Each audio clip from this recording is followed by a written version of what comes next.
শুনেছি ভগবান জব দেতা হয় ছাপ্পর ফাড় কে দেতা হয়। জানি না ভগবান এই দিনটা আমায় কবে দেবে।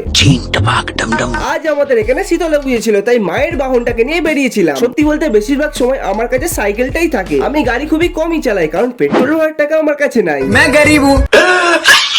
মাকে নিয়ে চলে এলাম মন্দিরে, পুজো দেওয়া ডান। তারপর আশেপাশে একটু ঘুরছিলাম, আর ঢাকের আওয়াজ কানে আসলেই যেন মনে হয় দুর্গা পুজো এসে গেছে। বাড়ি ফেরার সময় এই মন্দিরেও পুজো দিলাম। হে ভগবান, তাড়াতাড়ি আমার চ্যানেলের 100K করিয়ে দাও। तरीका है भीख मांगने का। তারপর সন্ধ্যাবেলায় দোকানে বন্ধুরা এসেছিল, আর ছুটির দিন বন্ধুদের সাথে একটু না বেরোলে হয়। শীতম বললো দাঁড়া আজ ভাগ্য পরীক্ষাটা করেই নি, যদি 1 কোটি লেগে যায়। 1 কোটি কবে পাবে তা জানি না, তবে এখন 50 টাকা তেল ভরিয়ে চলে আসলাম চায়ের দোকানে। শুনেছি বড় লোকদের সঙ্গে থাকলে নাকি বড় লোক হওয়া যায়। আমার বন্ধুরাও তো বড় লোক, তাহলে আমি কেন দিন দিন গরিব হয়ে যাচ্ছি? সব আমার কপালের দোষ। লাইফে ভাই অনেক ছেঁকা খেয়েছি, কিন্তু এই গরম চায়ে চুমুক দেওয়ার পর যে ছেঁকাটা খাই না সেটা আলাদাই।